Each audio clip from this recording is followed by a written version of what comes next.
नमस्कार सभी साथियों को हिंदी साहित्य की क्लास में आप सभी का स्वागत करती हूँ, अभिनंदन करती हूँ।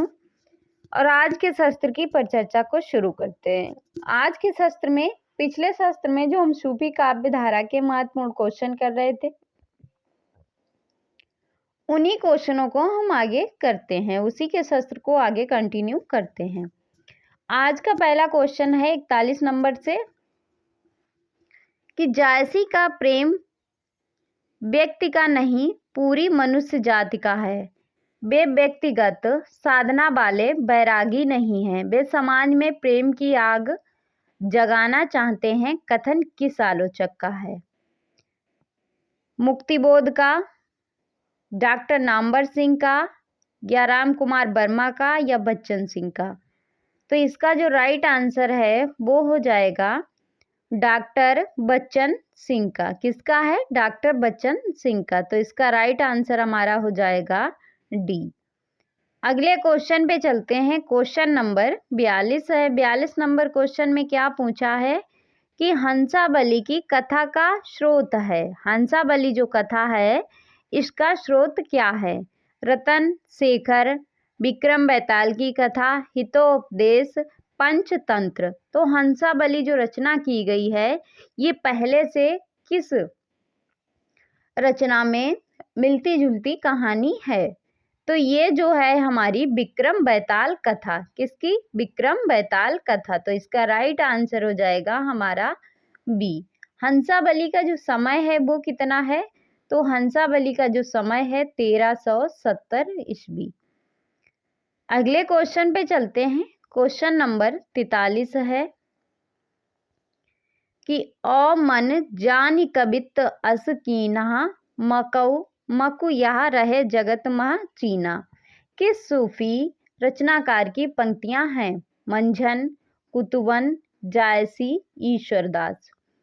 तो ये जो पंक्तियां हैं वो किसकी हैं? तो इसका राइट आंसर होगा वो हो जाएगा हमारा जायसी। किसकी पंक्तियां हैं? जायसी की। तो इसका राइट आंसर होगा सी।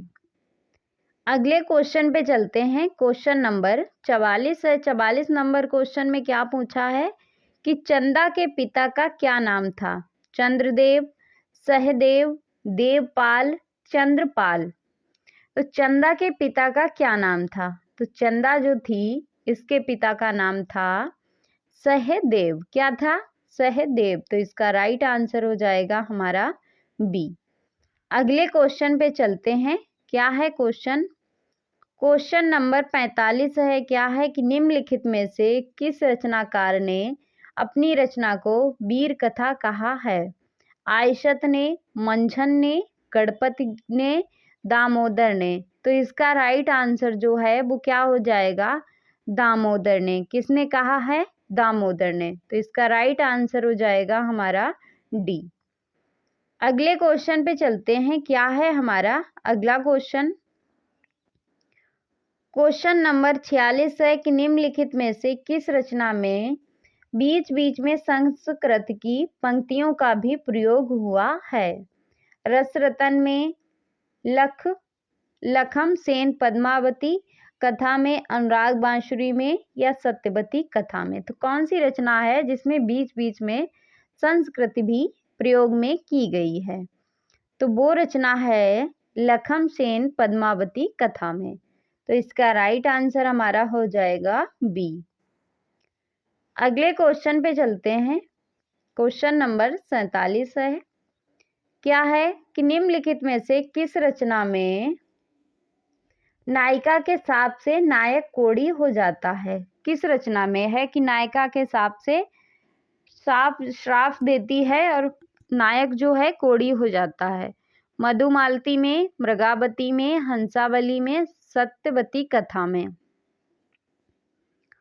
तो ये है सत्यवती कथा में। किसमें? सत्यवती कथा में। तो इसका राइट आंसर हो जाएगा हमारा डी। इसका जो समय है प्रकाशन वर्ष वो कितना है? 1501। अगले क्वेश्चन पे चलते हैं। 48 नंबर क्वेश्चन है। क्या पूछा है कि भा अवतार मोर नौ सदी 30 बरस ऊपर कभी बंदी जैसी की किस रचना की पंक्तियां हैं? पद्मावत की आखिरी कलाम, अखराबट, पोस्तीनामा। तो इसका राइट आंसर जो है वो हमारा हो जाएगा आखिरी कलाम। किसकी पंक्तियां हैं? आखिरी कलाम की। तो इसका राइट आंसर है वो हो जाएगा हमारा बी। अगले क्वेश्चन पे चलते हैं। क्वेश्चन नंबर 49 है। क्या पूछा है कि मुसलमान होकर हिंदू शौर्य की गाथा दिल्ली के सुल्तान के विरुद्ध एक नाजुक प्रसंग है, पर जायसी पद्मावत के चित्रण में एकदम खरे उतरे हैं। कथन किस आलोचक का है? मुसलमान होकर भी हिंदू शौर्य की गाथा, यानी हिंदी में जो वीर रस है उसकी कथा, उस पर या व्याख्या लिखना। तो ये जो है कथन किसका है? डॉक्टर बच्चन सिंह का, रामस्वरूप चतुर्वेदी का, हजारी प्रसाद द्विवेदी का, डॉक्टर राम कुमार वर्मा का। तो ये कथन है डॉक्टर रामस्वरूप चतुर्वेदी। तो इसका राइट आंसर हमारा हो जाएगा बी। अगले क्वेश्चन पे चलते हैं। क्वेश्चन नंबर 50 है। 50 नंबर क्वेश्चन में क्या है कि संयोग पक्ष के अन्य अंगों व क्रियाकलापों के वर्णन में भी जायसी ने असंयम से काम लिया है। उसके फलस्वरूप इनके सहयोग वर्णन अत्यंत स्थूल, शिथिल एवं अश्लील हो गए हैं। कथन किस आलोचक का है? डॉक्टर बच्चन सिंह का, डॉक्टर राम कुमार वर्मा का, डॉक्टर गणपत चंद्र गुप्त का, डॉक्टर रामस्वरूप चतुर्वेदी का। तो ये जो है वो किसका है? डॉक्टर गणपत चंद्र गुप्त का। तो इसका राइट आंसर हो जाएगा हमारा सी। अगले क्वेश्चन पे चलते हैं। क्वेश्चन नंबर 51 है। क्या है कि मधुकर मालती के रचनाकार जो हैं वो कौन है? मधुकर मालती रचनाकार कौन है? जटमल कवि, जान कवि, नजफ अली कवि या नसीम शाह। तो इसके जो कवि हैं, रचनाकार हैं, वो हैं जान कवि। कौन है? जान कवि। तो इसका राइट आंसर हो जाएगा हमारा बी। अगले क्वेश्चन पे चलते हैं। क्वेश्चन नंबर 52 है। क्या है कि हंसावली कहाँ की रहने वाली थी? हंसावली जो रचना है और हंसावली उसमें नायिका भी हैं, तो वो कहाँ की रहने वाली थी?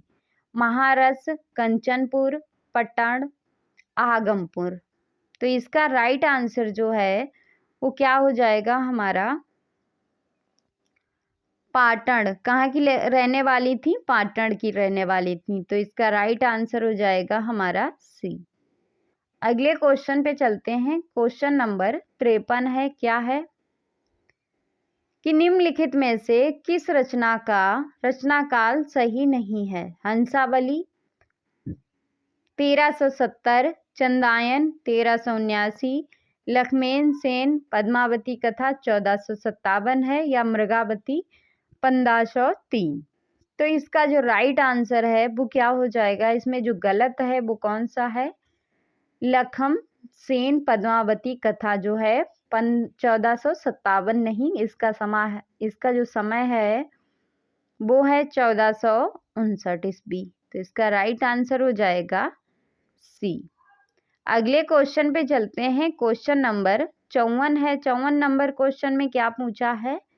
सामान्यतः हिंदी प्रेमाख्यानों में नायक को बहुपत्नीवादी दिखाया गया है, किंतु यह प्रेमाख्यान इसका उपवाद है। डॉक्टर गणपत चंद्र गुप्त का यह कथन किस रचना के संबंध में है? मृगावती, मधुमालती, यूसुफ जुलेखा, रस रतन। तो इस क्वेश्चन का जो सही आंसर होगा वो क्या हो जाएगा? मधुमालती।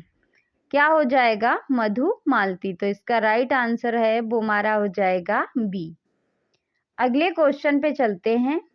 क्वेश्चन नंबर 55 है। 55 नंबर क्वेश्चन में क्या पूछा है कि निम्नलिखित में से किस रचना में मां के शाप के कारण नायिका के पक्षी हो जाने का वर्णन मिलता है? हंसावली में, सत्यवती कथा में, अनुराग बांसुरी में या मधुमालती में। तो ये जो है वो मिलता है मधुमालती में। किस में मिलता है? मधु मालती में। तो इसका राइट आंसर जो है वो हमारा हो जाएगा डी। अगले क्वेश्चन पे चलते हैं।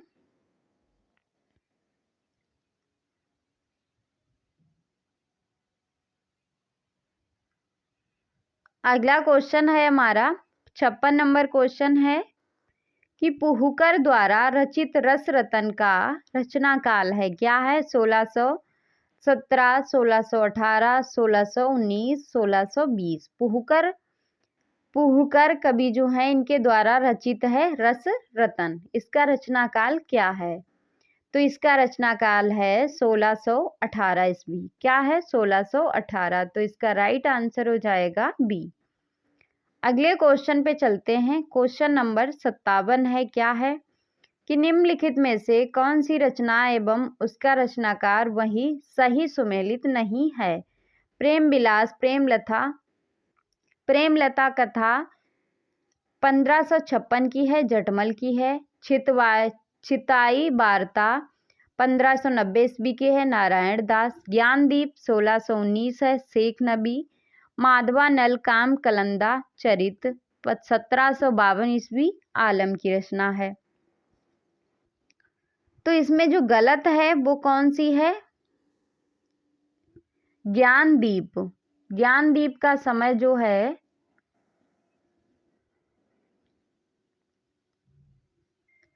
तो इसका राइट सॉरी अरे ये क्या हो गया?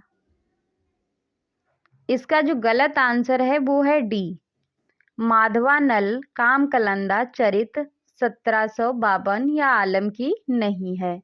तो इसका राइट आंसर हो जाएगा डी। बाकी जो है वो हमारी सही है। अगले क्वेश्चन पे चलते हैं।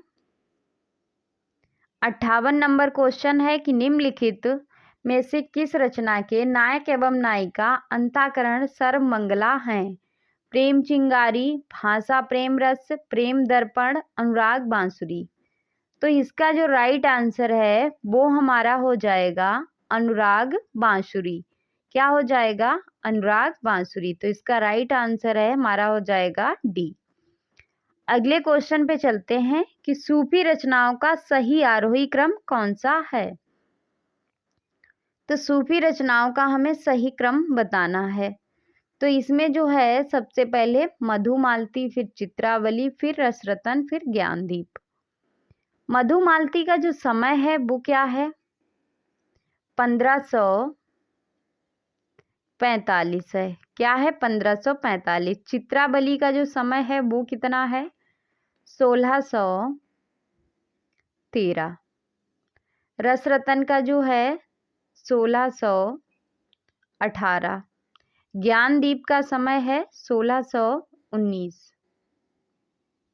तो इसका राइट आंसर हो जाएगा हमारा डी। अगले क्वेश्चन पे चलते हैं। 60 नंबर क्वेश्चन है। क्या पूछा है कि निम्नलिखित में से किस रचना के नायक एवं नायिका सोम तथा रंभा हैं? प्रेम चिंगारी, प्रेम दर्पण, रसरतन, भाषा प्रेम रस। तो इसका राइट आंसर जो है वो हो जाएगा रस रतन। तो इसका राइट आंसर हमारा हो गया सी। अगले क्वेश्चन पे चलते हैं। क्वेश्चन नंबर 61 है। क्या है कि नल चरित्र 1641 ईस्वी के रचनाकार हैं। नल चरित्र जो रचना है इसका समय है 1641 ईस्वी। ये रचना है किसकी? नरपत व्यास की, मुकुंद सिंह, जान कवि, चतुर्भुज दास। तो इसका राइट आंसर है वो हो जाएगा मुकुंद सिंह। क्या हो जाएगा? मुकुंद सिंह। तो इसका राइट आंसर है वो हो जाएगा हमारा बी। अगले क्वेश्चन पे चलते हैं। क्वेश्चन नंबर 62 है। क्या है कि निम्नलिखित में से किस सूफी रचना में मंगलाचरण के रूप में कामदेव की स्तुति की गई है? सत्यवती कथा में, मृगावती में, माधवानल काम कलंदा में या मधुमालती में। तो ये जो है वो की गई है माधवानल काम कलंदा में। तो इसका राइट आंसर है वो हमारा हो जाएगा सी। अगले क्वेश्चन पे चलते हैं। क्वेश्चन नंबर 63 है। 63 नंबर क्वेश्चन में क्या पूछा है कि किसने पद्मावत को अवधि की अर्धान कहा है? डॉक्टर बच्चन सिंह ने, रामस्वरूप चतुर्वेदी ने, डॉक्टर नगेंद्र ने, डॉक्टर राम कुमार वर्मा ने। किसने जो है पद्मावत को अवधि की अर्धांगिनी कहा है? तो ये कहने वाले हैं डॉक्टर बच्चन सिंह। कौन है? डॉक्टर बच्चन सिंह। तो इसका राइट आंसर जो है वो हमारा हो जाएगा पहला। अगले क्वेश्चन पे चलते हैं। क्वेश्चन नंबर 64 है। 64 नंबर में क्या पूछा है कि पद्मावत की कथा का आधार है। क्या है? विक्रम बेताल का कथा, रतन शेखर कथा, हितोपदेश, पंचतंत्र। तो पद्मावत की कथा का आधार जो है वो क्या है? तो पद्मावत की कथा का है रतन शेखर कथा। क्या है? रतन शेखर कथा। तो इसका राइट आंसर हो जाएगा बी। अगले क्वेश्चन पे चलते हैं। क्वेश्चन नंबर 65 है कि निम्नलिखित में से किस सूफी रचना में अंग्रेजों के द्वीप का वर्णन हुआ है? हंसावली में, मधुमालती में, मृगावती में या चित्रावली में? किस सूफी रचना में अंग्रेजों के द्वीप का वर्णन हुआ है? तो ये जो है वो हुआ है चित्रावली में। किस रचना में हुआ है? चित्रावली में। तो इसका राइट आंसर है वो हो जाएगा हमारा डी। अगले क्वेश्चन पे चलते हैं। क्वेश्चन नंबर 66 है कि पद्मावत में सिंगल दीप किसका प्रतीक है? मन का, हृदय का, शरीर का या बुद्धि का?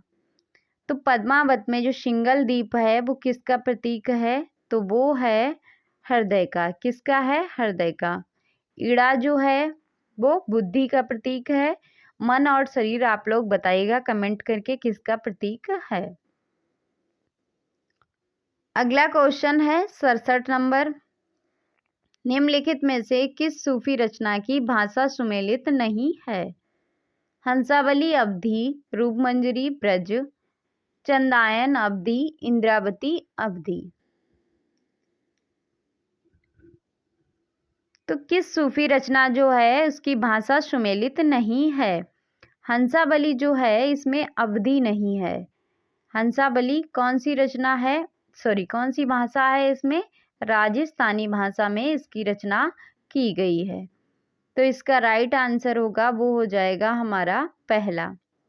रूपमंजरी ब्रज, चंदायन अवधि, इंद्रावती अवधि। अगला क्वेश्चन है क्वेश्चन नंबर 68 है। क्या पूछा है कि निम्नलिखित में से किस सूफी रचना में नाग द्वारिका नायक को नाग द्वारा नायिका को ढसने का वर्णन मिलता है? हंसावली, मधुमालती, सत्यवती कथा, चंदायन। तो ये जो है वो किस में है? चंदायन में। ये विषय वर्णन जो है वो चंदायन की है। तो इसका राइट आंसर हो जाएगा हमारा डी। अगले क्वेश्चन पे चलते हैं। क्वेश्चन नंबर 69 है। क्या पूछा है कि भारत में सूफी संत का आगमन कौन सी शताब्दी में हुआ? 11वीं में, 12वीं में, 13वीं में, 14वीं में? भारत में सूफी मत का आगमन जो है कौन सी शताब्दी में हुआ? तो ये हुआ है 12वीं शताब्दी में। किस शताब्दी में? 12वीं शताब्दी में। तो इसका राइट आंसर हो जाएगा बी। अगले क्वेश्चन पे चलते हैं। क्वेश्चन नंबर 70 है, लास्ट क्वेश्चन है कि सूफी साधना की किस अवस्था में साधक को भक्ति के प्रभाव से सत्य का ज्ञान हो जाता है? शरीयत में, तरीकत में, हकीकत में या मारिफत में? तो इसका जो राइट आंसर है वो हो जाएगा हमारा हकीकत में। सूफी साधना की किस अवस्था में साधक को भक्ति के प्रभाव से सत्य का ज्ञान होता है? तो हकीकत में। तो ये था आज का हमारा शस्त्र। आज के शस्त्र को हम यहीं पे समाप्त करते हैं। मिलते हैं अगले शस्त्र में। तब तक के लिए जय हिंद। और वीडियो को लाइक, शेयर और चैनल को सब्सक्राइब अवश्य करें।